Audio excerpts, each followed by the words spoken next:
Psalms 128, verse 1 to 6. Blessed are all who fear the Lord, who walk in obedience to Him.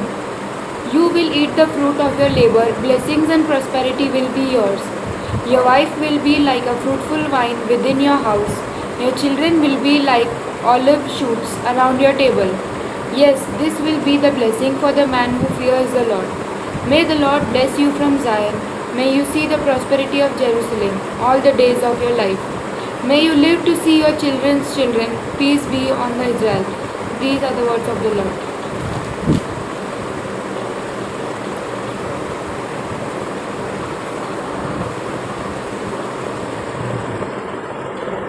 First of all, I would like to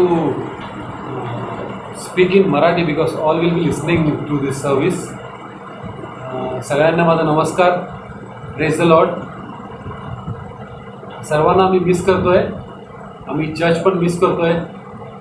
आमची जी सभा होती ती खूप छान होती. लोक पण मी एवढं प्रेमळ आणि एवढं चांगले म्हणजे येशूच्या नावाने एकदम जास्त बिलीव करणारे मी नाही बघितलं आहे. खूप आम्हाला बरं वाटत होतं तुमच्याबरोबर बसून चर्चमध्ये सर्विस ऐकायला आणि आपले पास्टर पण एकदम चांगलेपणाने आपल्याला समजवत होते. येशूचे सगळं वर्ड्स मेसेजेस सगळ्यांना मी मिस करतोय. आम्ही सगळं मिस करतोय फुल फॅमिली. आपण येशूकडे प्रार्थना करूया की हे सगळं कोविड-19 हे पॅन्डेमिक लवकरात लवकर जगातूनच जाऊ दे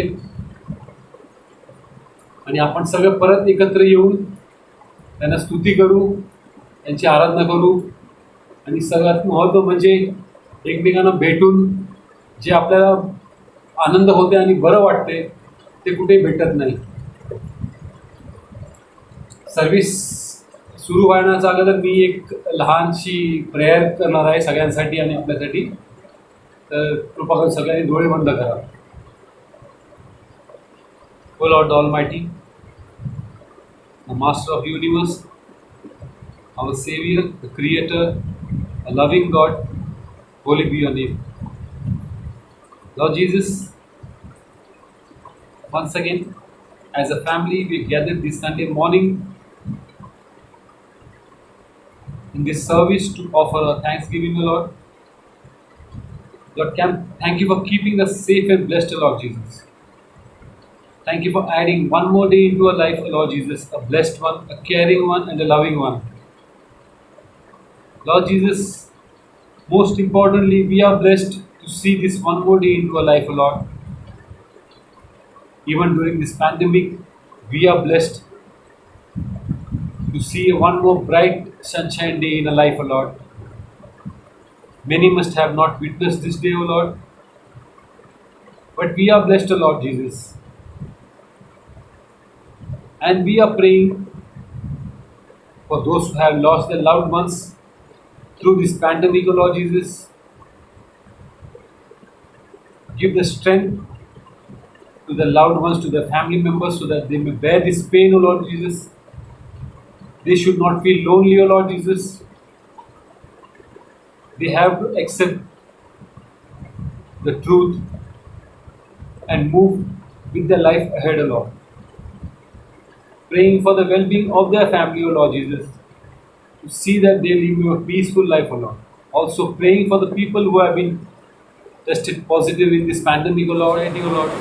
We are grateful to them for their sacrifice and grateful to them for their help towards the society, O Lord Jesus, and taking care of each and every one, not caring about anything, O Lord Jesus, just moving ahead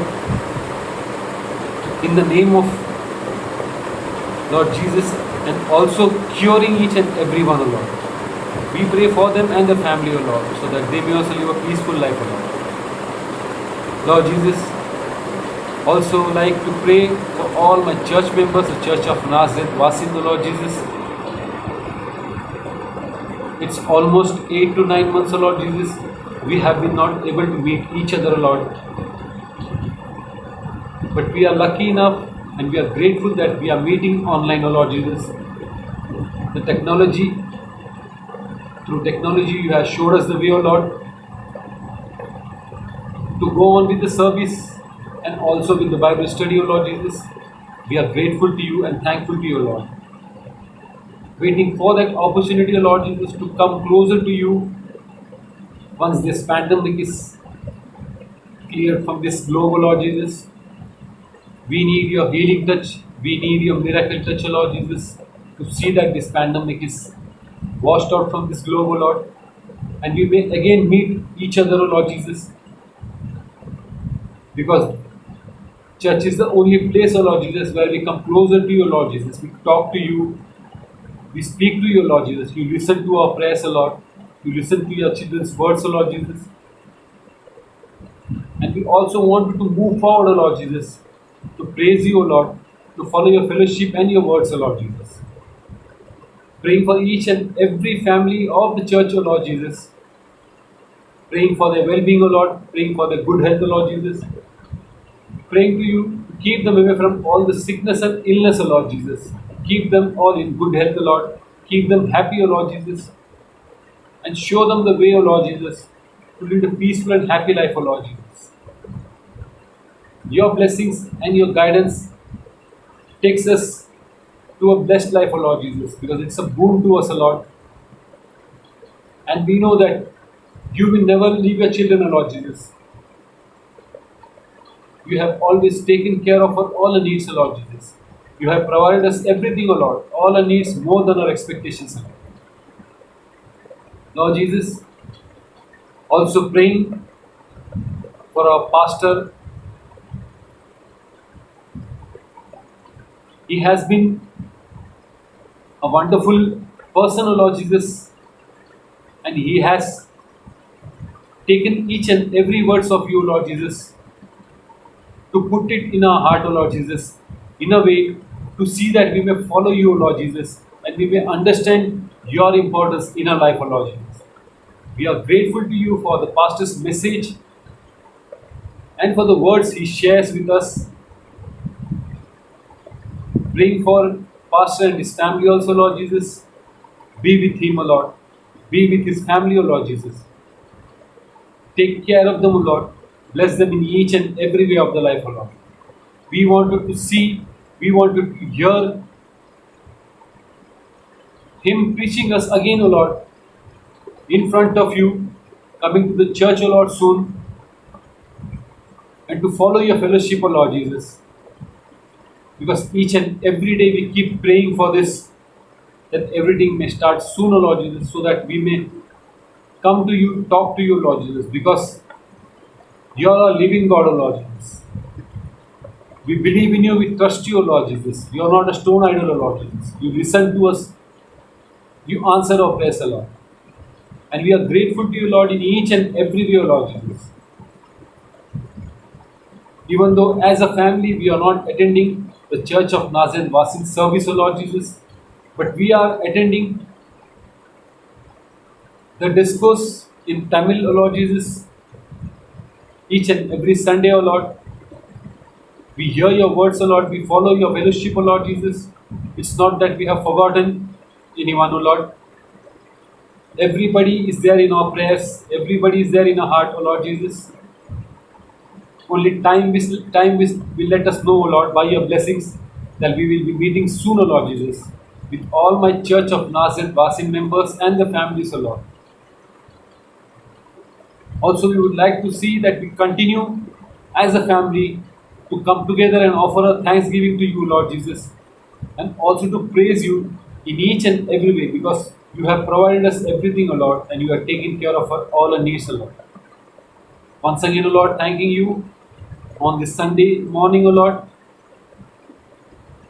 Give us that strength, O Lord Jesus. Give us the courage to move ahead, O Lord Jesus, even though at this time of this pandemic, O Lord, we have learned a lot of lessons, O Lord Jesus. You have always also taken care of us. We didn't come to know that we are going through this pandemic, O Lord Jesus, but we have understood what this has meant for each and everyone in the life, O Lord. Once again, thanking you, O Lord, and praising you, and following your words, O Lord Jesus, to see that we may live a peaceful and happy life with food, shelter, and clothing with us. praising you, glorifying you, and magnifying you. As I offer this prayer in the sweet and precious name of the Lord and Savior Jesus Christ. Amen. आपण ह्या वेळेला काही वेळ जो आहे प्रभूच्या आराधनेमध्ये आपण घालवणार आहोत आणि म्हणून चला आपण परमेश्वराच्या चरणाजवळ एकत्रित होऊन त्याचा गौरव करूया, त्याच्या नावाला उंचवूया. सर्व प्रकारचा ताणतणाव दूर ठेवून आपण त्या परमेश्वराचा जो यहोवा आपला परमेश्वर आहे आपण त्याची आराधना करू, त्याचा गौरव करूया.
करता हूँ तेरी चिंता, तू क्यों चिंता करता है। करता हूँ मैं तेरी चिंता, तू क्यों चिंता करता है। आंसुओं की घाटियों में हाथ न छोड़ूंगा तेरा। आंसुओं की घाटियों में हाथ न छोड़ूंगा तेरा।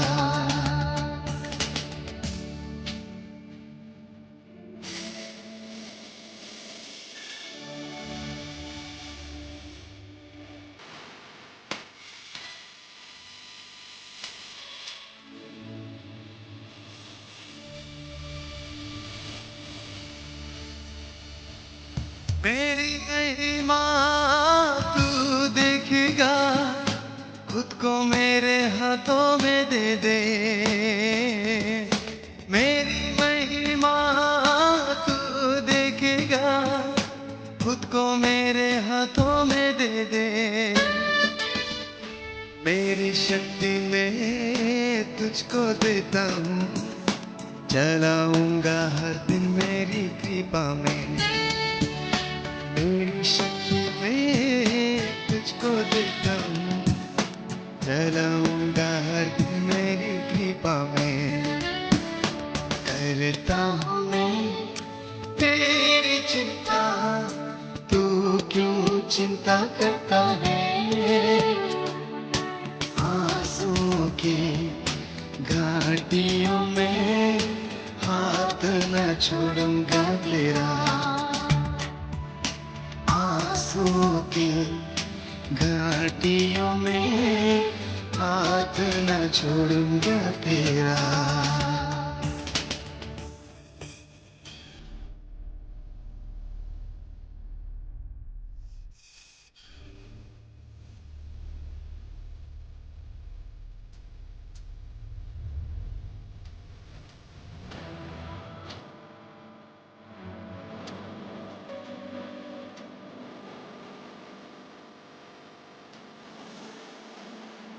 सभी तुझको भूलेंगे तो भी क्या मैं तुझको भूलूंगा कभी।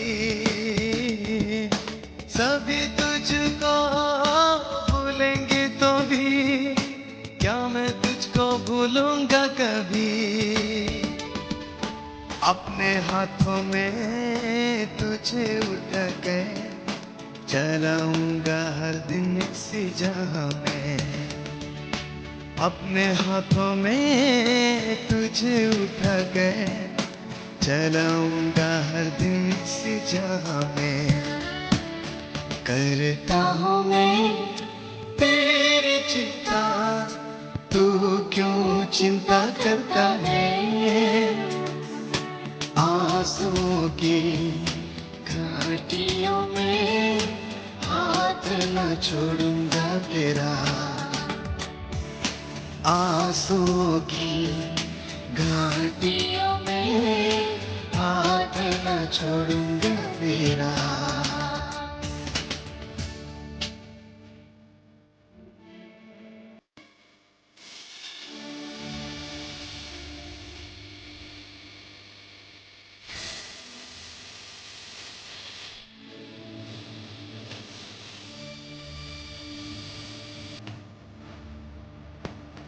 अब्राहम का मैं परमेश्वर हूँ, अद्भुत कार्य क्यों न करूँगा।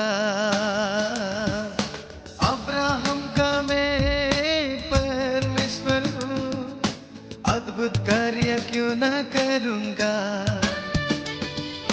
लाल सागर में रास्ता दिया, आज भी मैं करने के योग्य हूँ।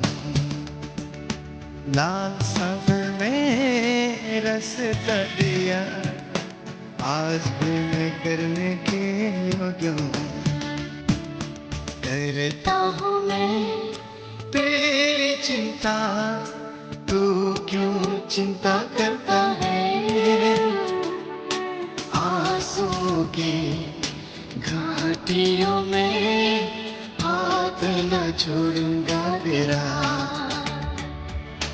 आंसुओं की घाटियों में हाथ न छोड़ूंगा तेरा।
मत्ते अध्याय 13 वचन 24 ते 30 निंदणाचा दृष्टांत. त्याने त्याच्या पुढे दुसरा एक दाखला मांडला.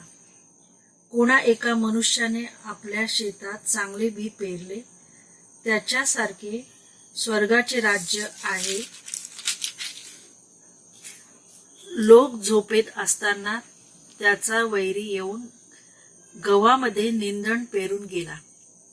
पण जेव्हा पाला फुटला व दाणे आले तेव्हा निंदण दिसले. तेव्हा घरधण्याच्या दासांनी येऊन त्याला म्हटले, महाराज, आपण आपल्या शेतामध्ये चांगले बी पेरले ना, तर मग त्यात निंदण कोठून आले? तो त्यांना म्हणाला, हे काम कोणा वैऱ्याचे आहे? दासांनी त्याला म्हटले, तर आम्ही जाऊन ते जमा करावे अशी आपली इच्छा आहे काय? तो म्हणाला, नाही, तुम्ही निंदण गोळा करताना त्याच्याबरोबर कदाचित गहूही उपटाल. कापणीपर्यंत दोन्ही बरोबर वाढू द्या. मग कापणीच्या वेळीस मी कापणाऱ्यास सांगेन की पहिल्याने निंदण गोळा करा व जाळण्यासाठी त्यांच्या पेंड्या बांधा, परंतु गहू माझ्या कोठारात साठवा. ह्याच अध्यायामधलं आपण 36 ते 43 वचन वाचू. निंदणाच्या दृष्टांताचे स्पष्टीकरण. नंतर तो लोकसमुदायास निरोप देऊन घरात गेला. तेव्हा त्याचे शिष्य त्याच्याकडे येऊन म्हणाले, शेतातल्या निंदणाच्या दाखल्याची आम्हास फोड करून सांगा. त्याने उत्तर दिले की चांगले बी पेरणारा हा मनुष्याचा पुत्र आहे. शेत हे जग आहे. चांगले बी हे राज्याचे पुत्र आहेत. निंदण हे त्या दुष्टाचे पुत्र आहेत. ते पेरणारा वैरी हा सैतान आहे.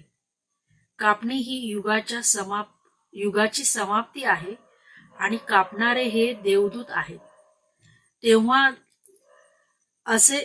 तेव्हा जसे निंदण गोळा करून अग्नीत जाळतात, तसे युगाच्या समाप्तीस होईल. मनुष्याचा पुत्र आपल्या दूतांना पाठविल आणि ते सर्व अडखळविणाऱ्यांना व अनाचार करणाऱ्यांना त्यांच्या राज्यातून जमा करून त्यांना अग्नीच्या भट्टीत टाकतील. तेथे रडणे व दात खाणे चालेल. तेव्हा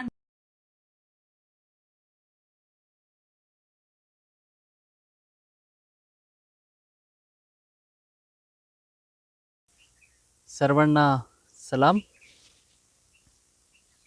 आपण या वेळेला आजच्या वचनाकडे जाण्याच्या आधी प्रार्थना करूया. आपण आपले डोळे बंद करू आणि परमेश्वराला विनंती करू की तो आपल्यासोबत बोलेल. आपण प्रार्थना करूया. स्वर्गातील आमचे जिवंत देव बापा, तुझं पवित्र वचन आम्ही ऐकणार आहोत. मंडळी ह्या नात्याने प्रभूजी ही आमची गरज आहे की आम्ही प्रभूजी नित्य तुझी वाणी ऐकावी, तुझं मार्गदर्शन प्रभूजी आम्ही घ्यावं. हे आमच्या जीवनाला आकार देणारं आहे, सुधारवणारं आहे आणि तुझ्यामध्ये उंचवणारं आहे. आणि म्हणून प्रभूजी आज जे आम्हाला तो आध्यात्मिक मांडणा सादर केलेला आहे तो ग्रहण करण्यास आम्हाला सहायता कर प्रभूजी. वाढण्यास मला तू मदत कर प्रभूजी. तुझं वचन हे तू माझ्याद्वारे बोल, मी तुला विनंती करतो. पवित्र आत्म्या तू ये आणि आम्हा सर्वांवरती प्रत्येकवार तुझं पाखर घाल आणि आम्हा सर्वांना तू तुझ्या वचनाने संजीवित कर, मी तुला विनंती करतो. येशू आमचा तारणारा यशद्वारे ही प्रार्थना करतो म्हणून तो ऐकते. आमेन.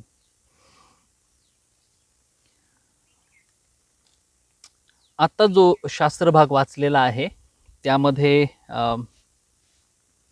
आपण पाहतो की प्रभू येशू ख्रिस्त जो आहे तो दाखला देत आहे.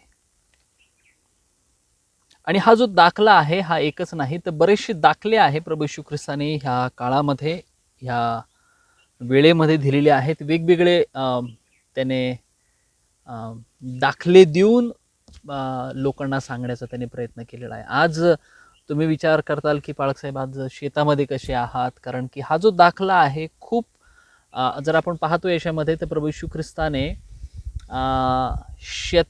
शेतामध्ये येणाऱ्या पिकांचं उदाहरण घेऊन जे आहे ते शिकवण्याचा प्रयत्न केलेला आहे. आणि मी विचार केला की आपण शेतामध्ये जाऊन ॲक्च्युअल स्थिती बघावी. हे जे शेत आहे ते पाळकीनबाईंचं आहे, म्हणजे त्यांच्या पूर्ण कुटुंबाचं आहे. आणि हे जे शेत दिसतंय हे गहू नाही आहेत. आपल्या शास्त्र भागामध्ये आपण गहू वाचण्यात येतं आपल्याला, पण ही भात शेती आहे. आणि ह्या काळामध्ये ह्या परिसरामध्ये जिथे मी आहे तिथे गहू पेरल्या जात नाही, भात पेरला जातो. आणि मी तोच विचार करत असताना बऱ्याच गोष्टी मी डिस्कशन देखील करत होतो शेतामध्ये काय आहे काय नाही. मला जास्त माहिती नाही आहे, पण शेतीचा मी आढावा घेण्याचा प्रयत्न करत होतो आणि हा शास्त्र भाग त्या विचारसरणीमधून शिकण्याचा प्रयत्न करत होतो. आजच्या संदेशाचा जो विषय आहे तो आहे, लक्षात ठेवा आपण कोण आहोत. Who we are, remember. आपण कोण आहोत. मी तुम्हाला हे सांगत नाही की तुम्ही पुरुष आहात की स्त्री आहात, तुम्ही गरीब आहात की श्रीमंत आहात, तुम्ही शिकलेले आहात की अशिक्षित आहात. तुम्हाला मी ह्या विचारांकडे घेऊन जात नाही आहे. तर आपण देवामध्ये कोण आहोत ह्या विचाराकडे मला तुम्हा सर्वांना घेऊन जायचं आहे. प्रभू येशू ख्रिस्त जो आहे 2000 वर्षापूर्वी ज्या वेळेला लोकांना शिकवत होता त्यावेळेला तो वेगवेगळी उदाहरणं जी आहे तो देत होता, शिकवत होता. आणि हे एक असं उदाहरण आहे ज्याच्याकडे आपल्याला खूप लवकर लक्ष देणं जे आहे फार गरजेचं आहे. मत्तई ज्या वेळेला आपण पाहतो, मत्तई कृत शुभवर्तमान हे जे पुस्तक आहे त्यामध्ये फक्त मत्तई जो आहे, 4 शुभवर्तमानामध्ये फक्त मत्तई हा एकमेव आहे की ज्याने हा दाखला त्याच्या पुस्तकामध्ये जो आहे तो नमूद केलेला आहे. आपल्याला हा दाखला दुसरीकडे कुठेही दिसून येत नाही.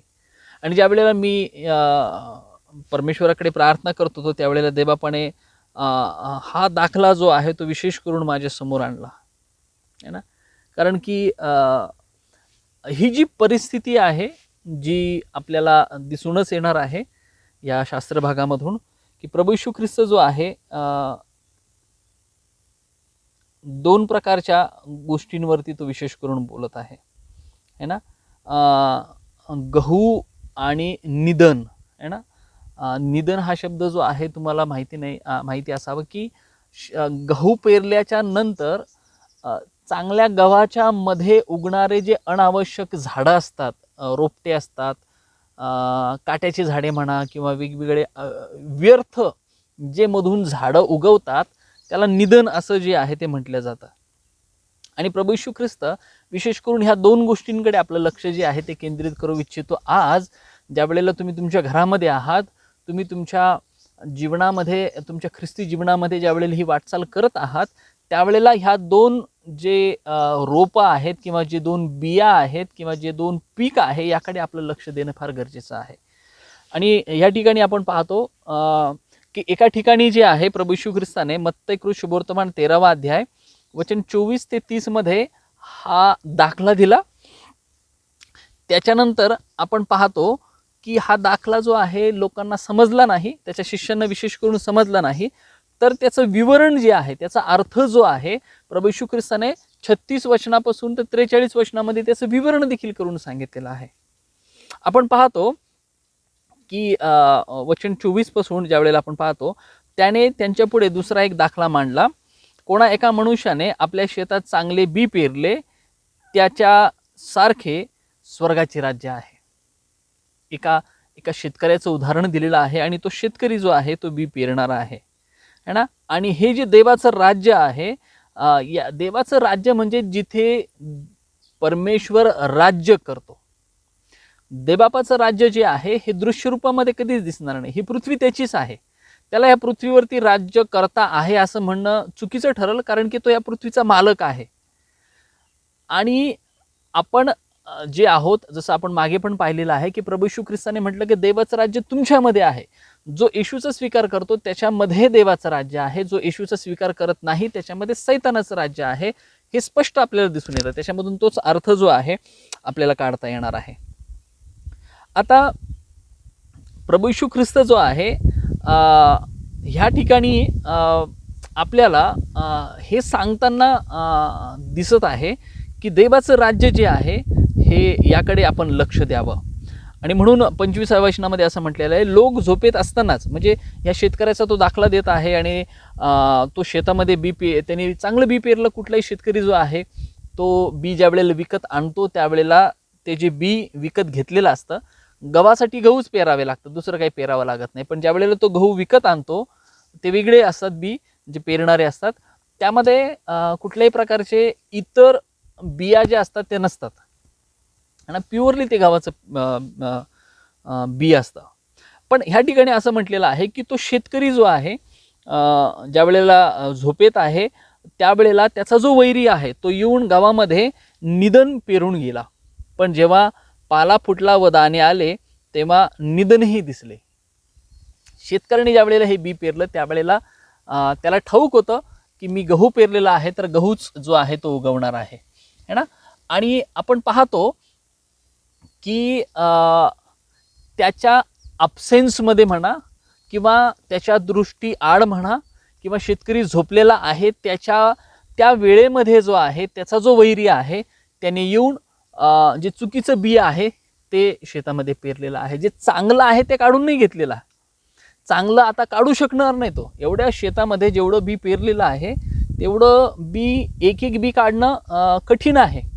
आणि म्हणून वैऱ्याने काय केलं की त्याच्यामध्ये चुकीचं जे बी आहे त्यांनी पण पेरलं, पण चुकीचं बी आहे ते पेरायला जे आहे त्याने सुरुवात केलेली आहे, है ना.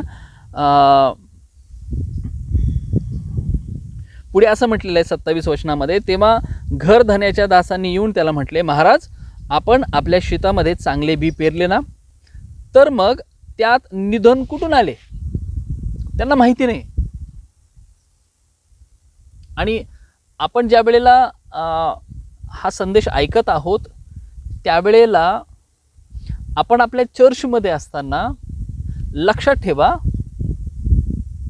की ह्यामध्ये चांगलं बी पण तुम्हाला पाहायला मिळेल, चांगलं रोपटं पण पाहायला मिळेल आणि चुकीचं रोपटं देखील पाहायला मिळणार आहे. चर्चमध्ये, कुठल्याही चर्चमध्ये जगातल्या 100% अगदी चांगलेच ख्रिस्ती लोक आहे असं नाहीच आहे. त्यामध्ये जे चांगले नाही, जे मानसिकरित्याने स्वतःला ख्रिस्ती मानवतात पण त्यांचं जीवन जे आहे ते ख्रिस्तासारखं नसतं. आणि आपण नंतरच्या भागामध्ये ते पाहणारच आहोत की मला कसं काय समजेल की मी गहू आहे की निधन आहे, मी चांगलं रोपटं आहे की खराब रोपटं, हे मला कसं समजेल, आपण ते नंतरच्या भागामध्ये पाहणार आहोत. पण ह्या ठिकाणी जे आहे शेतकऱ्याचे जे कामकरी होते त्यांना हे लक्षात आलं की आपल्या शेतामध्ये चुकीचं देखील जे आहे बी पेरलेलं आहे. सेवा करत असताना कुठल्याही सेवकाला तुम्ही विचारा, त्यांना हे दिसून येतं की कोण ख्रिस्तामध्ये खूप उत्साहित आहे, कोण ख्रिस्तामध्ये उत्साहित नाही आहे, कोण पारंपरिकरित्याने जात आहे, कोण दिवसेंदिवस वाढत आहे. हे फार दिसणार असतं, हे फार सोपं असतं. भावांनो बहिणींनो लक्षात ठेवा, प्रभू येशू ख्रिस्त सांगत आहे. मंडळांमध्ये वेगवेगळ्या समस्या आहे, आपल्याच नाही तर जगभरातल्या मंडळांमध्ये जे आहे समस्या या भरलेल्या आहे. कारण चुकीचं बी पेरणारा जो आहे सैतान जो आहे हा नेहमी मंडळांमध्ये चुकीचं बी पेरणार आहे. चुकीचे लोक, बी म्हणजे आपण नंतर पाहणारच आहोत की त्याचा अर्थ काय होतो, है ना. 28 वचन सांगतं की तो त्यांना म्हणाला, हे काम कोणा वैर्याचे आहे? दासांनी त्याला म्हटले, तर आम्ही जाऊन ते जमा करावे अशी आपली इच्छा आहे का? तो म्हणाला, नाही. तुम्ही निधन गोळा करत असताना त्याच्याबरोबर कदाचित गहूही उपटाल. आणि या सर्वांचा उलगडा जो आहे प्रभू येशू ख्रिस्त नंतरच्या भागामध्ये करत आहे. आता जे कामकरी होते त्यांचं जे कन्सर्न होतं, त्यांची जी काळजी होती खूप साहजिक होती की गहू पण उगेल आणि त्यामध्ये ते निधन पण उगेल, अनावश्यक झाडं पण उगतील आणि आपण तर जर वेळीच काढली नाही तर कदाचित त्याचे दुष्परिणाम जे आहे ते पाहायला मिळतील. पण शेतकरी जो आहे तो फार हुशार आहे, पेरणारा जो आहे तो हुशार आहे, त्याला ठाऊक आहे की काय करावं आणि काय करू नये.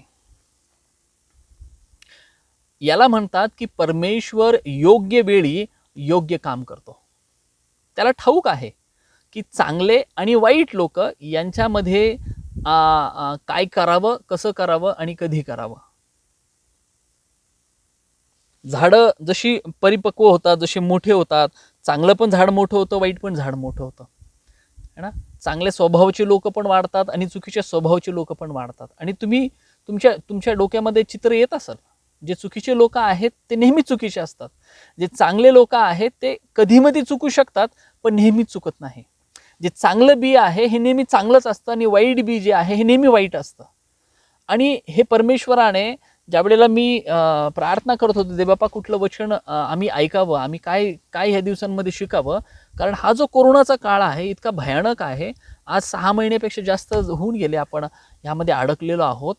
आणि ह्या दिवसांमध्ये मला स्पष्ट दिसत आहे की कोण प्रभूसाठी भुकेला आहे आणि कोण भुकेला नाही आहे.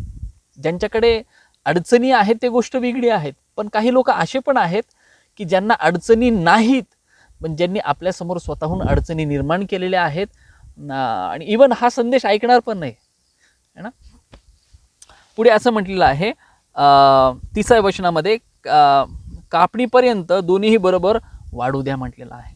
दोन्ही जे पिकं आहे ते बरोबर वाढले जातात. दोन्ही पिकांना जे अन्न आहे ते सारखंच मिळतं किंवा पाणी आणि खत जे आहे ते सारख्या प्रमाणामध्ये मिळतं, पण जो गुणधर्म आहे तो आपण त्यांच्या फळामधून पाहू शकतो. मी तुम्हाला त्याचं चित्र पण दाखवल. गहू आणि जे निधन आहे, जर तुम्ही बघितलं तर ज्या निधनाबद्दल प्रभू येशू ख्रिस्त सांगत होता त्यांच्यामध्ये साम्यता फार दिसून येते, है ना. पण एक चांगला शेतकरीच फक्त ते ओळखू शकतो. 30व्या वचनामध्ये म्हटल्याप्रमाणे की कापणीपर्यंत दोन्ही बरोबर वाढू द्या, मग कापणीच्या वेळेस मी कापणाऱ्यांना सांगल की आधी निधन गोळा करा आणि जाळण्यासाठी त्यांच्या पेंड्या बांधा, परंतु गहू माझ्या कोठारात साठवा. लक्षात ठेवा भावांनो बहिणींनो, ही सत्यता आहे की आपण निधनासोबत वाढत आहोत. किती निधन आहे आपल्या चर्चमध्ये, किती निधन आहे आपल्या आजूबाजूला माहिती नाही आहे. कदाचित नसू पण शकतं, कदाचित असू पण शकतं, पण ही सत्यता प्रभू येशू ख्रिस्त सांगत आहे की गहू पण वाढत आहे, निधन पण वाढत आहे. आपण काट्याबरोबर जे आहे आपण वाढत आहोत आणि त्याचा त्रास आपल्याला होतो. ज्या वेळेला निधन वाढतं, तुम्हाला जर आठवत असेल की प्रभू येशू ख्रिस्ताने पेरणाऱ्याचा दाखला दिला होता. त्यामध्ये 4 प्रकारचे शेतं सांगितले होते. एक शेत एक बी असं आहे की जे वाटेवर पडलं, दुसरं बी असं आहे जे खडकाळ जमिनीवर पडलं, तिसरं बी झुडपांमध्ये पडलं आणि चौथं बी जे आहे ते सुपीक जमिनीमध्ये पडलं. जे झुडपामध्ये पडलेलं बी आहे ते जे उदाहरण आहे ते बरोबर ह्या ठिकाणी जे आहे ॲडजस्ट होतं. कारण की प्रभू येशू ख्रिस्ताने काय सांगितलं की मध्ये पडलेलं जे बी आहे ते उगवतं तर खरं, पण त्या झुडपांमुळे जे आहे ते पीक देऊ शकत नाही, त्याची वाढ खुंटते आणि ते कमी होऊ शकतं. कमी निधन येणं कदाचित आपण मॅनेज करू शकतो, पण जास्त निधन जे आहे ती वाढ खुंटवणार आहे. कुठल्याही मंडळीची जी आहे वाढ खुंटवण्यासाठी जास्त जर चुकीचे लोक आहे तर त्याची वाढ जी आहे ती खुंटू शकते.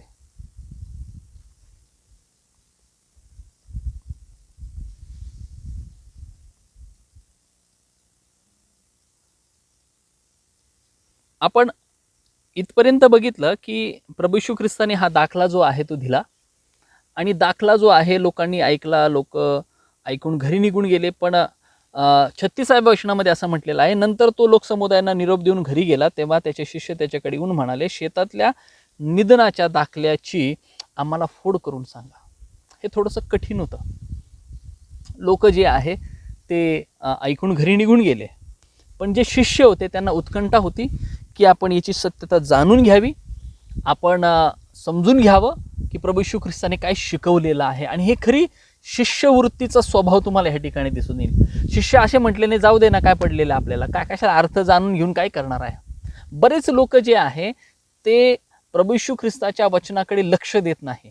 याच्यावरून त्यांचा आध्यात्मिक आळस, आध्यात्मिक त्यांची वाढ स्वतःच कशी खुंटवतात हे आपल्याला ह्या ठिकाणी दिसून येतं. पण शिष्य जे आहे हे निवडलेले होते आणि त्यांना फक्त तिथेच नाही तर प्रभूमध्ये वाढायचं होतं, शिकायचं होतं, येशूला जाणून घ्यायचं होतं. येशू बोलला म्हणजे मला ते समजायला पाहिजे, हे आपल्याला त्या ठिकाणी दिसून येतं. 37 वचनात सांगतं की त्याने उत्तर दिले की येशू नेहमी आपल्या प्रश्नांची उत्तर द्यायला तयार आहे. आपल्याकडून आपल्याकडून येणाऱ्या प्रत्येक प्रश्नाला तो नेहमी तयार आहे, उपलब्ध आहे आपल्या अडचणी ज्या आहेत त्या सॉल्व्ह करायला तो नेहमी त्या ठिकाणी आहे. आणि शिष्यांची ही अडचण जी आहे त्यांनी लगेचच सॉल्व्ह करण्यासाठी किंवा त्याचं निवारण करण्यासाठी तो लगेचच बोलू लागला. चांगले बी पेरणारा हा मनुष्याचा पुत्र आहे. लक्षात ठेवा, बी पेरणारा जो आहे तो प्रभू येशू ख्रिस्त आहे. आज आपण ज्या वेळेला संदेश ऐकत आहोत, संदेश हा परमेश्वराचा असतो. नेहमी हे हा संदेश ज्या वेळेला आपण ऐकत आहोत याचा अर्थ असा होतो की प्रभू येशू ख्रिस्त हा पेरणारा आहे. मी फक्त एक माध्यम आहे. जगातला कुठलाच सेवक जो आहे, कुठलाही सेवक जो आहे हा आपला स्वतःचा नाही तर परमेश्वराचा संदेश जो आहे तो आणणारा आहे. आणि प्रभू येशू ख्रिस्ताने सांगितलं की बी पेरणारा जो आहे हा मनुष्याचा पुत्र आहे, म्हणजे तो स्वतः आहे, प्रभू येशू ख्रिस्त आहे, है ना. आणि शेत हे जग आहे, चांगले बी हे राज्याचे पुत्र आहे. जे शेत आहे हे जग आहे आणि येशूने जगामध्ये बी पेरलेलं आहे आणि बी जे आहे ते राज्याचे पुत्र आहेत, म्हणजे तुम्ही आहात. ज्यांनी येशूवरती विश्वास ठेवला, ज्यांनी आपल्या पापांची क्षमा मागितलेली आहे, ज्यांनी पश्चाताप केलेला आहे, ज्यांनी येशूला तारणारा म्हणून स्वीकारलेला आहे, जे पवित्र जीवन जगत आहे ते हे बी आहे. चांगलं बी म्हणजे ज्यांचं तारण झालेलं आहे, है ना. जे राज्याचे पुत्र जे आहे ते म्हणवले गेलेले आहेत, आपण या ठिकाणी पाहतो. आता ह्यामध्ये आपल्याला बी जे आहे, बी म्हणजे आपण लोक आहोत ना, तर आपण खरंच गव्हाचं बी आहोत की निधनचं बी आहोत, है ना. ह्या दोन्हींकडे आपल्याला लक्ष देणं आहे. येशूने चांगलं बी पेरलेलं आहे, पण सैतान चुकीचं बी पण पेरतो. आपल्या मंडळीमध्ये म्हणा, आपल्या समाजामध्ये म्हणा, देशामध्ये म्हणा, जगामध्ये म्हणा, कुठल्याही चर्चमध्ये म्हणा, प्रभू येशू ख्रिस्त नेहमी चांगलं बी म्हणजे चांगले लोक जे आहे हे मंडळीमध्ये पेरतो, पण सैतान त्याचे पण लोक जे आहे ते पेरतो. चांगल्या लोकांचं जे गुणधर्म असतात ते आपण पाहतो.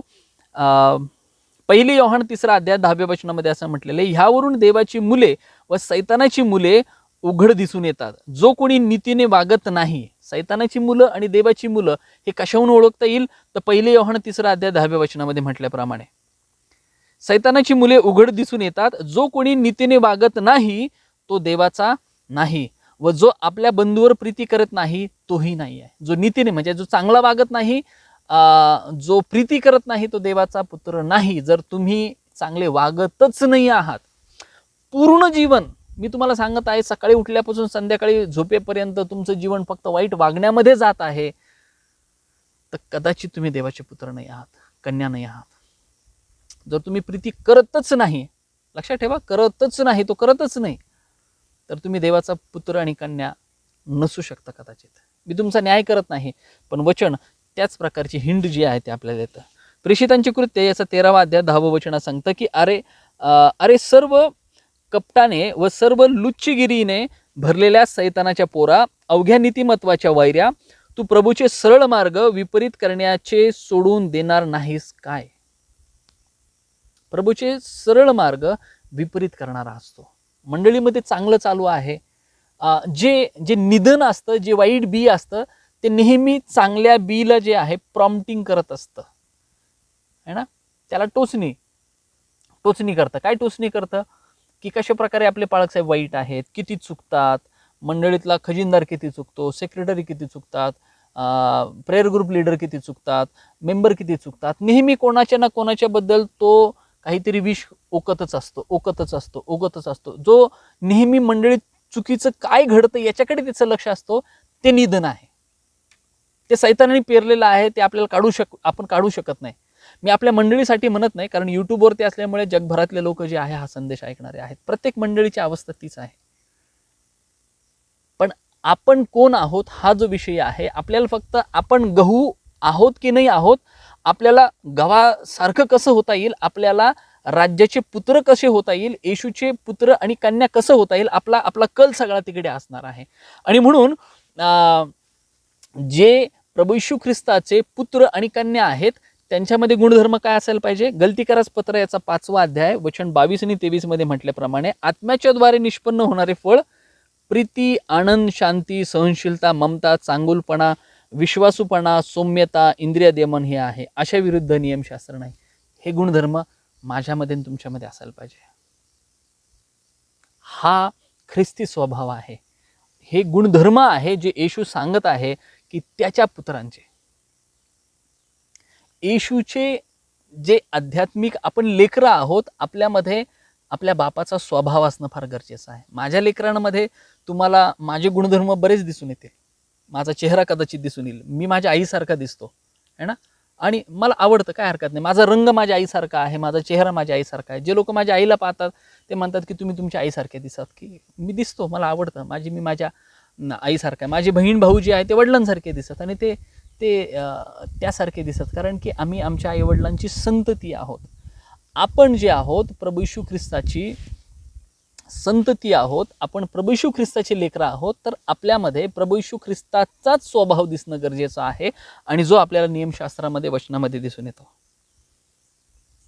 है ना. आपल्यामध्ये हे फळ दिसायलाच पाहिजे.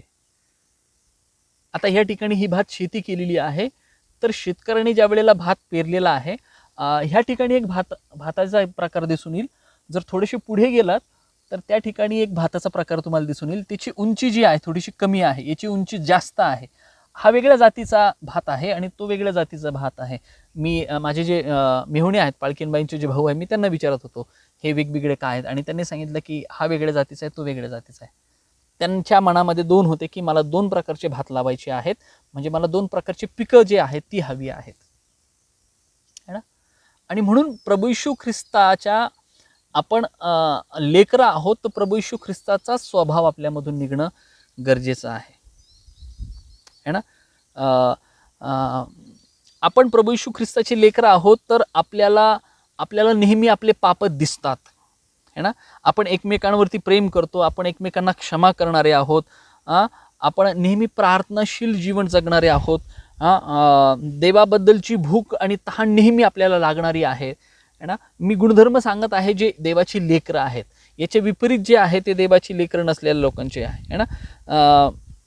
जे हरवलेल्या लोकांपर्यंत पोहोचतात, जे शुभवर्तमान सांगतात है ना, जे देवाचा गौरव करतात है ना, जे जगावर नाही तर परमेश्वरावर, परमेश्वराच्या सेवेवरती, मंडळीवरती, मंडळीच्या संगतीमध्ये जे आनंद पावतात, ज्यांना आवडतं है ना, आणि ज्यांच्या जीवनामध्ये ख्रिस्त जो आहे तो नेहमी दिसत असतो है ना, जे स्वतःचं आत्मपरीक्षण नेहमी करणारे असतात. आता हे काही गुणधर्म मी तुम्हाला सांगितले की जे आपल्यामध्ये ख्रिस्ती लोकांमध्ये असायला पाहिजे आहेत, जे ख्रिस्ताचे आहेत. ख्रिस्ती बरेच लोक स्वतःला म्हणून घेतात, पण त्यांच्यामध्ये हे गुणधर्म दिसत नाही, हा स्वभाव दिसत नाही. आणि जर हा स्वभाव त्यांच्यामध्ये दिसत नाही तर ते 100 वेळेला किंवा 1000 वेळेला जरी म्हटले की मी ख्रिस्ती आहे, तर त्याचा काही फायदा होणार नाही, कारण की ते निधनच असणार आहे. आपला स्वभाव, आपले गुणधर्म, आपलं वागणं हे आपला ख्रिस्त जो आहे तो प्रगट करणारी आहे. आता मी लवकरात लवकर तुम्हाला निधन जे आहे याकडे तुमचं लक्ष जे आहे ते मी केंद्रित करेल. वचन 38च्या दुसऱ्या भागामध्ये असं म्हटलेलं आहे, निधन हे त्या दुष्टाचे पुत्र आहेत. ह्या जगामध्ये हे जग जे आहे हे दोन प्रकारच्या लोकांनी भरलेले, चांगले आणि वाईट. चांगले जे आहेत ते गव्हासारखे आहेत, वाईट हे सैतानाचे जे आहेत ते पुत्र आहेत. 39 वचन असं सांगतं की ते पेरणारा वैरी हा सैतान आहे. जे लोक आहेत जे व्यसन सोडू शकत नाही, जे लोक शिवी देणं सोडू शकत नाही, जे लोक चोरी करणं सोडू शकत नाही, लबाडी करणं सोडू शकत नाही, तर ते कोणाच्या उपस्थितीमध्ये बसणारे आहेत हे तुम्ही ठरवा. वाईट काम हे नेहमी वाईटाकडूनच येतं, चांगलं हे देवाकडनं येत असतं. आता हे जे निधन आहे किंवा जे वाईट लोक आहे, मी थोडा शोध करत होतो की वाईट लोकांची वाईटता जी आहे किंवा ते किती वाईट आहे हे कशावरून समजू शकतं आपल्याला. आणि काही शास्त्रभाग पण जे आहे ते मला दिसले की ते नेहमी आज्ञांचं उल्लंघन करतात, ते आज्ञांचं पालन करतच नाही.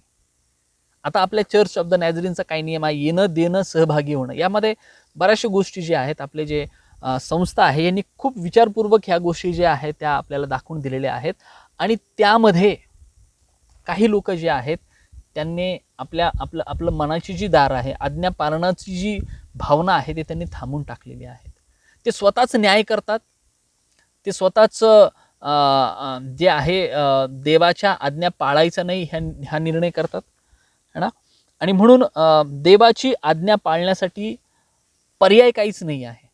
जर मला आज्ञा पाळायची नाही तर त्याला पर्याय नाही आहे. आज्ञा पाळायची आहे तर त्याला पर्याय आहे की आपल्याला त्या आज्ञा पाळायच्या आहेत. आणि म्हणून वचना मत्तई 7:20 मध्ये म्हटल्याप्रमाणे देखील की मला प्रभूजी प्रभूजी म्हणणाऱ्या प्रत्येकाचा प्रवेश स्वर्गाच्या राज्यात होईल असे नाही, तर जो माझ्या स्वर्गातील पित्याच्या इच्छेप्रमाणे वागतो त्याच्या होईल. वागणं म्हणजे आज्ञांचं पालन करणं आहे. जर तुम्ही आज्ञा पाळत नाही आहात तर तुमचा स्वर्गाच्या राज्यामध्ये कदाचित प्रवेश पण होणार नाही. कारण हे नियम सर्वांसाठी आहे. अब्रामासाठी होते, मोशेसाठी होते, दाविदासाठी होते, तुमच्यासाठी होते, माझ्यासाठी. परमेश्वर त्याच्या शब्दांमध्ये तडजोड कधीही करत नाही, ऑप्शनल नाही आहे. आणि म्हणून त्याच्या सर्व आज्ञा जशाच्या तशा पाळा. जो चुकत असेल देव त्याचा न्याय करेल. आपण कोणाचा न्याय करून जे आहे आपण चांगले ठरू शकत नाहीये.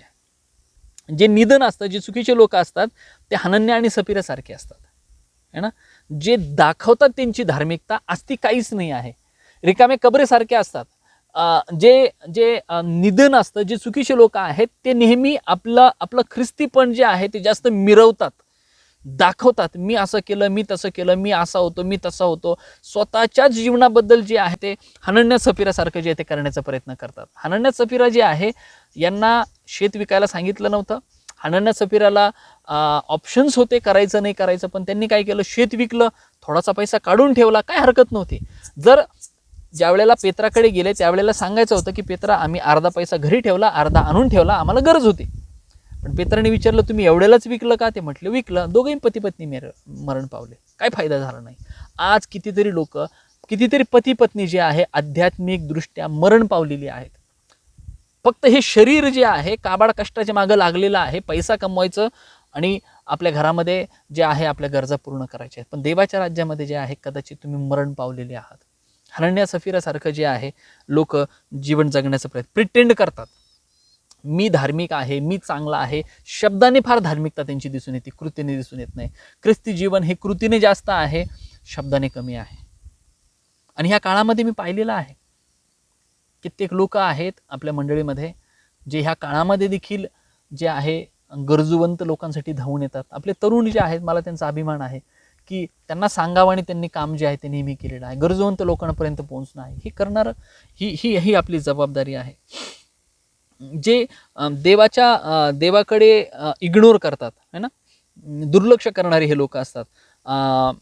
2 कोरिंथ्याचा 11वा अध्याय वचन 14-15 मध्ये म्हटलेलं आहे, यात आश्चर्य वाटण्यासारखे काही नाही, कारण सैतानही स्वतः तेजस्वी देवदूतासारखा सोंग घेतो, म्हणून त्याच्या सेवकांनीही नीतिमत्वाच्या सेवकाचे सोंग घेतले तर ती मोठीशी गोष्ट नाही. त्यांचा शेवट त्यांच्या कर्माप्रमाणे होईल. सोंग घेतात, दुर्लक्ष करतात, ॲरोगेंट ज्याला म्हटलेलं आहे की फार त्यांना फक्त ते तपासामध्ये असतात, कुठे कोणाला मारता येईल, कोणाला वचनाने नाही पण कोणाला शब्दाने मारता येईल का, एवढी ॲरोगेन्सी जी आहे त्यांच्यामध्ये भरलेली आहे. कुठेही प्रकारची नम्रता दिसणार नाही तुम्हाला. कुठल्याही प्रकारचं ख्रिस्ताचं प्रेम त्यांच्याकडून आपल्याकडे वाहत आहे हे तुम्हाला कधीच दिसणार नाही. ज्यांना असं वाटतं की माझं तारण झालेलं आहे, पण त्यांच्या जीवनाकडे जर तुम्ही पाहिलं, म्हणजे आपल्याला पाहायचं नाही आहे, पण जर आपल्यामध्ये जर आपल्याला दिसून येत असेल तर आपण त्याकडे लक्ष द्यावं. कोणाचा न्याय करू नये की आपल्या मंडळीमध्ये कोण कसं आहे किंवा दुसऱ्यांच्या मंडळीमध्ये कोण आहे, आपल्या समाजामध्ये कोण कसं आहे, आपल्याला ते नाही आहे. हे जे मी दाखवत आहे की निधनामधले जे गुणधर्म आहेत ते आपल्यामध्ये जर दिसत असतील तर ते आपल्याला वेळेमध्ये असताना जे आहे ते काढणं गरजेचं आहे. एक चांगली गोष्ट माझ्या मेहुण्याने मला सांगितलं, हे जे भाताचं पीक आहे हे भाताच्या पिकामध्ये थोडंसं काही मला रोपटे जे आहे दिसले, तर मी विचारलं की यामध्ये निधन काय येत नाही, तर त्यांनी मला असं सांगितलं की भात जो आहे याला पाणी फार लागतं आणि जर शेतकऱ्याला, आता त्यांना नॉलेज आहे बघा किती सुंदर त्यांनी मला सांगितलं की ह्यामध्ये पाण्याचा प्रमाण जर व्यवस्थित राहिला, म्हणजे पाणी जर नेहमी राहिलं त्यामध्ये, त्या काळापुरतं जर राहिलं, तर ज्या काळामध्ये निधन उगवतं, अति पाणी असल्यामुळे ते निधन उगवतच नाही. हे नॉलेज शेतकऱ्यांना आहे. भाताला जर पुरेसं पाणी दिलं नाही तर सुकलेल्या जमिनीमधून अनेकशे अनावश्यक रोपटे जे आहे ते बाहेर येतील, है ना. आणि पाणी जे आहे आपण पाहतो की तेल आहे, पाणी आहे, हे पवित्र आत्म्याचं प्रतीक आहे. जितकं आपण पवित्र आत्म्याने भरलेलो आहोत तितकं आपल्यामधलं निधन जे आहे ते येणार नाही. जुनं जे स्वभाव आहे तो बाहेर येणारच नाही.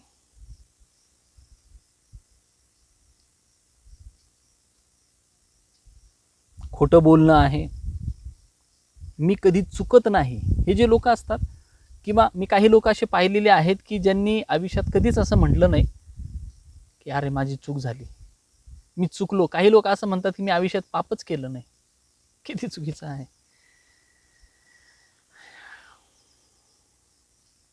पहिले योहान याचा 1 अध्याय वचन 8 असं सांगतं की आपल्या ठाई पाप नाही असे जर आपण म्हणतो तर आपल्या स्वतःला आपण फसवतो व आपल्या ठाई सत्य नाही.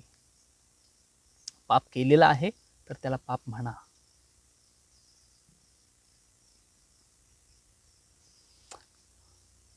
योहानाचं 3 पत्र 9 अध्याय आणि 11 वचन सांगतं की मी मंडळीला थोडेसे लिहितो, परंतु तिच्यामध्ये अग्रगण्य होण्याची लालसा धरणारे दियत्रकेस हा आमचा स्वीकार करत नाही. मंडळीमध्ये काही लोक आहेत जे स्वीकार करत नाही. ह्यामुळे मी म्हणालो तर तो जी कृत्य करीतो त्याची आठवण देईल. तो आमच्या विरुद्ध द्वेषबुद्धीने बाष्कळ बडबड करीतो, त्यावेळेनेच त्याचे समाधान होत नाही आणि तो बंधुजनांचा स्वीकार स्वतःही करीत नाही आणि जे त्यांचा स्वीकार करू इच्छितात त्यांनाही तो मना करीतो व मंडळी बाहेर घालवून देतो. मी सांगत नाही, पाऊलाने जे आहे, योहानाने जे आहे त्या मंडळीला सांगितलेलं आहे की जे चुकीचे लोक आहेत, जे नवीन लोकांचा स्वीकार करत नाही, त्यांना येऊ देत नाही, आहे ना, जे मंडळीला अडखळण करणार आहे. प्रिय बंधू, वाईटाचे अनुकरण करू नका, तर चांगल्यानेच करा. चांगले करणारे देवापासून आहे, वाईट करणारा देवाला पाहिलेला नाही आहे. प्रगटीकरण याचा 2 अध्याय 2 वचनामध्ये असं म्हटलेलं आहे, तुझी कृत्य व तुझे श्रम, तुझा धीर ही मला ठाऊक आहे. तुला दुर्जन सहन होत नाही. जे प्रेषित असताना आपण प्रेषित आहोत असे म्हणतात, त्यांची परीक्षा तू केलीस आणि ते लवाड आहेस असे तुला दिसून आले. त्यांना स्वतःला मोठं टायटल द्यायला फार आवडतं. मी हा आहे, मी किती उंच आहे, याच्या मागच त्यांचं जीवन असतं. त्यांचं डोकं तिकडेच पळत असतं. भावांनो बहिणींनो, तुमच्यामध्ये हे गुणधर्म तुम्हाला दिसत आहेत का? कोणामध्ये दिसत आहेत का? हे आपलं काम नाही, हे आपला जॉब नाही आहे. आज देवबाप मला सांगत आहे की यामधले जर गुणधर्म, निधनासारखे जर गुणधर्म माझ्यामध्ये दिसत असतील तर पाण्याचा स्तर वाढवा, पवित्र आत्म्याच्या मार्गदर्शनाने चाला, जेणेकरून हे जे चुकीचं आहे, जो जुना स्वभाव आपण सोडलेला आहे, तो तसाचा तसा निघून जाणार आहे, है ना. आणि प्रभू येशू ख्रिस्ताने मग शेवटच्या वचनामध्ये म्हटलेलं, कापणी ही युगाची समाप्ती आहे आणि कापणार हे देवदूत आहे. हे सुंदर आहे. युगाची समाप्ती होणार आहे. कदाचित आपण युगाच्या समाप्तीमध्येच चाललेलो आहोत. तेव्हा जसे निधन गोळा करून अग्नीत जाळतात, तसे युगाच्या समाप्तीस होईल. आपलं आजचं वागणं हे आपल्या युगाच्या समाप्तीपर्यंत, म्हणजे एक तर आपला शेवट होईल किंवा जगाचा शेवट होईल. या 2 गोष्टीपैकी एक गोष्ट निश्चित होणार आहे. एक तर आपण मरण पावणार आहोत किंवा ही सृष्टी जी आहे हिचा शेवट होणार आहे. पण रिझल्ट जो प्रभू येशू ख्रिस्त सांगत आहे की जे निधन आहे ते गोळा करून जे आहे ते अग्नीमध्ये टाकण्यात येईल. मनुष्याचा पुत्र आपल्या देवदूतांना पाठविल आणि ते सर्व अडखळणाऱ्यांना व अनाचार करणाऱ्यांना त्यांच्या राज्यातून जमा करून त्यांना अग्नीच्या भट्टीत टाकतील, तेथे रडणे व दातखाने आहे. 43 वचन, तेव्हा नीतिमान आपल्या पित्याच्या राज्यात सूर्यासारखे प्रकाशशील, ज्यांना कान आहे ते ऐकू. आज तुम्ही कोण आहात? तुम्ही गव्हासारखे पेरलेले आहात की निधनासारखे पेरलेले आहात? प्रभू येशू ख्रिस्त जो आहे त्याचे 12 शिष्य होते आणि त्याच्यातला एक जो आहे तो त्या निधनासारखा होता. त्यांनी कधीच स्वतःकडे लक्ष दिलं नाही. पैशाकडे, नावाकडे, मीपणाकडे, बाकीच्या गोष्टींकडे त्यांनी एवढं वाहून टाकलं की शेवटी त्याचं कदाचित पतन झालं, मरण पावला तो. त्याच्याकडून सेवा झालीच नाही. ज्या गोष्टीची त्यांनी ट्रेनिंग घेतली ती गोष्ट त्याला करताच आली नाही. आपण ह्या दिवसांमध्ये लक्ष द्या भावांनो बहिणं. जग कसं आहे, जगातले लोक कसे आहेत, मंडळीतले लोक आपल्याला काय सांगतात, किती विष पेरतात ह्या कानामध्ये, याकडे लक्ष द्या. जर तुम्हाला नकारात्मक जर कोणी सांगत असेल तुमच्या मंडळीमध्ये, आपल्या मंडळीमध्ये जे ऐकणारे आहेत, त्यांच्याकडे दुर्लक्ष करा. परमेश्वर ह्या वचनाच्या द्वारे आपल्याला आशीर्वादित करो. आपण प्रार्थना करूया. स्वर्गातील देवबापा, आम्ही तुझे आभार मानतो की तू आम्हाला प्रभू हे दाखवलेलं आहे की आजच आम्हाला देवाचे पुत्र म्हणून आम्हाला जगणं गरजेचं, आम्हाला त्या गव्हासारखं वाढणं आहे. आणि गहू हा एक बी पेरल्यानंतर त्याला अनेक बिया येतात, अनेक फळं येतात. त्याप्रमाणे आमचं जीवन असावं. आमच्यामधून चांगले स्वभाव बाहेर निघावे आणि अनेक लोक तुझ्या राज्यामध्ये यावे. आम्ही आमच्या मंडळीला तुझ्या हातामध्ये देतो. प्रार्थना प्रभू येशू ख्रिस्ताच्या द्वारे करतो म्हणून तो एक पित्या, आमेन.